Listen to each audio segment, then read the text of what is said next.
Hipatia, seorang wanita cantik yang lahir pada 355 Masehi. Ayahnya bernama Theon, yang adalah seorang terpelajar dan matematikawan dari Alexandria, Mesir. Sejak dibangun oleh Alexander Agung, Alexandria berkembang menjadi pusat kebudayaan bagi dunia kuno. Di sana ada museum, universitas, dan perpustakaan Alexandria yang legendaris. Terlebih ia adalah ilmuwan, astronom, sekaligus matematikawan wanita pertama di dunia. Ia berhasil menciptakan astrolabe, yaitu alat untuk memeriksa dan mengukur benda langit di malam hari. Ia pun berhasil menanggapi berbagai buku seperti Arithmetica Diophantus, Conic Apollonius, dan Almagest Ptolemeus. Akan tetapi, kebanyakan dari karya-karyanya itu hilang atau dimusnahkan oleh orang-orang yang iri atas kejeniusannya. Ia pun adalah seorang guru filsafat. Ia punya banyak murid yang ingin menekuni filsafat. Ia menganut filsafat Neoplatonisme. Sebenarnya ajaran ini hanyalah berupa pemikiran, namun Hipatia menggabungkannya dengan sains sehingga lebih ilmiah.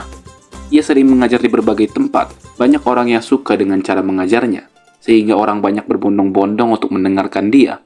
Ketenarannya membuat banyak pihak iri, tak terkecuali para biarawan-biarawan Kristen fanatik. Biarawan-biarawan ini iri karena apa yang disampaikan oleh Hipatia sangat berbeda dengan apa yang mereka yakini.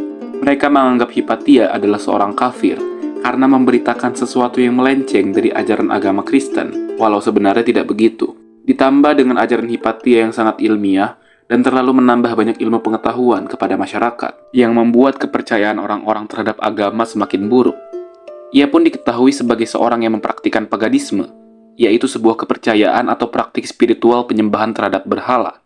Perlakuan-perlakuan semacam ini jelas dibenci oleh para biarawan-biarawan Kristen, mengingat agama Kristen masih dalam masa pertumbuhan. Sebenarnya intoleransi antar umat di Alexandria sudah ada sejak atau bahkan sebelum kepemimpinan Uskup Theophilus.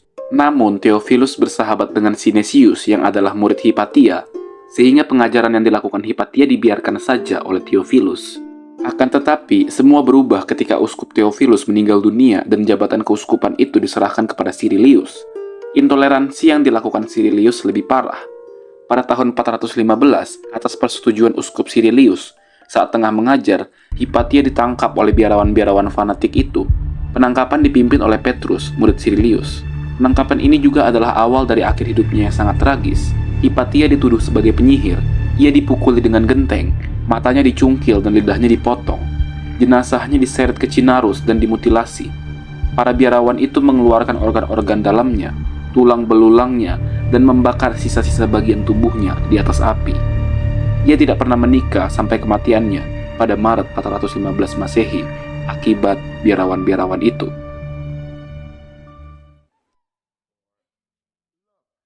Ialah wanita yang mati demi ilmu pengetahuan. Ia mematahkan pandangan bahwa yang pintar harus laki-laki. Wanita pun bisa ikut andil dalam perkembangan ilmu pengetahuan. Kehidupannya yang dramatis merupakan sebuah lensa yang menyedihkan untuk melihat penderitaan ilmu pengetahuan di era konflik agama. Prestasi intelektualnya sudah cukup menjaga dan menghormati namanya. Ia adalah korban fanatisme agama yang terjadi pada saat itu. Namun, kepintarannya tidak mati bersama tubuhnya yang lenyap atas kebengisan dan kecacatan moral biarawan-biarawan itu. Hipatia masih menjadi inspirasi bahkan di zaman modern. Pemikiran-pemikirannya masih lestari hingga kini.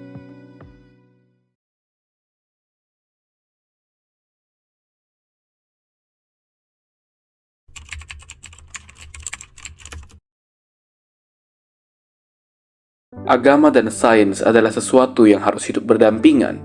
Musuh utama ilmu pengetahuan adalah fanatisme agama yang kadangkala berlebihan. Kita seringkali mencampur adukan agama dengan ilmu pengetahuan, padahal itu adalah sesuatu yang jelas salah. Jika mengutip Richard Dawkins dalam bukunya Science in the Soul, mengatakan, "Sudahlah, agama jangan berbicara biologi, fisika, dan astronomi. Sama sekali salah. Itu bukan sains. Kalaupun disebut sains, itu hanya sekedar bad science atau false science." Agama tidak bisa sepenuhnya menjelaskan fenomena-fenomena yang terjadi di alam semesta. Agama hanya menyuruh kita untuk taat dan tidak banyak berkomentar dan bertanya mengenai isi agama itu. Sementara sains terus mencari bukti-bukti ilmiah mengenai segala hal. Oleh karena itu, agama dan sains tidak mungkin bertemu, namun bisa bersahabat. semuanya bisa bersatu di mana agama dan ilmu pengetahuan tidak perlu dipertentangkan. Kita seharusnya cerdas dalam beragama, sekaligus cerdas dalam ilmu pengetahuan. Segalanya harus seimbang, karena dengan keseimbangan itulah kita dapat hidup dengan lebih baik dari waktu ke waktu. Terima kasih.